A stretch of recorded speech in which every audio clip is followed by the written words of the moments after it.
Well, good afternoon. First of all, you should know that the Secretary General was late because of me.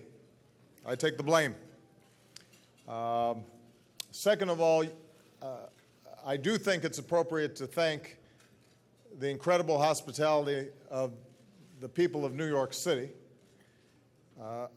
Some of you know I lived in New York, went to school in New York, love the people.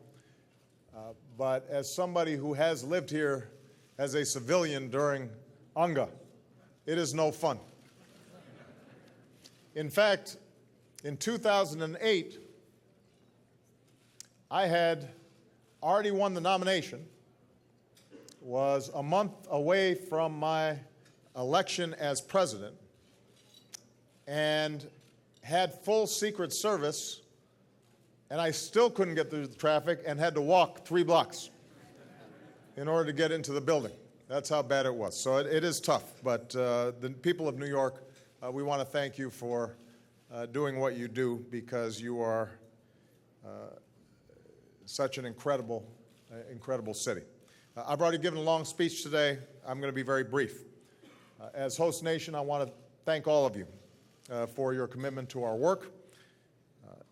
Nobody works harder and truer to the spirit of the Charter of the United Nations than our Secretary General, Mr. Ban Ki-moon.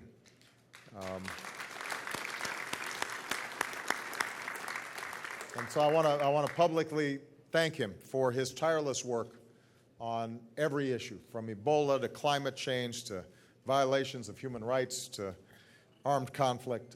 He is on the job and been doing outstanding work. I also want to recognize the thousands of men and women of the United Nations who give meaning and action to all the words that we politicians produce during the course of General Assembly meetings and Security Council meetings.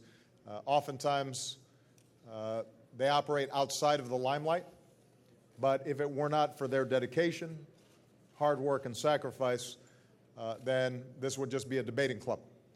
And so we want to thank very much all the employees and staff of the United Nations, not just for helping to facilitate this meeting, but for what they do all year round. Thank you very much.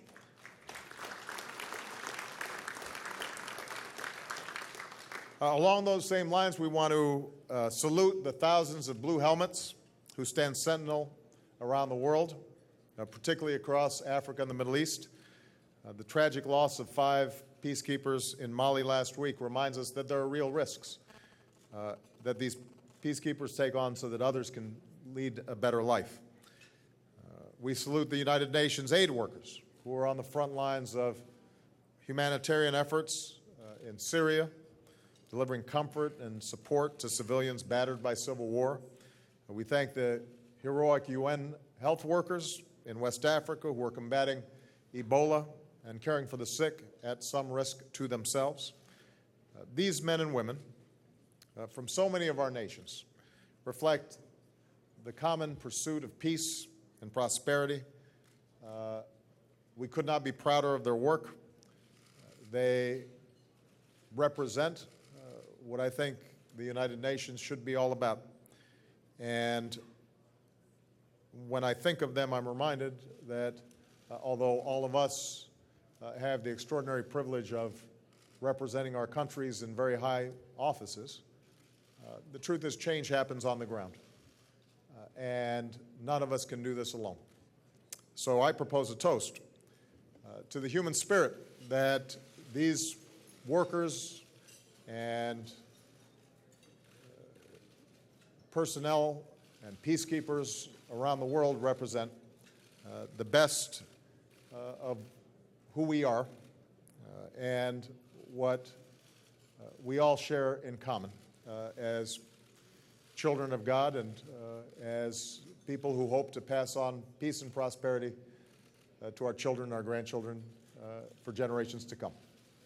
Cheers.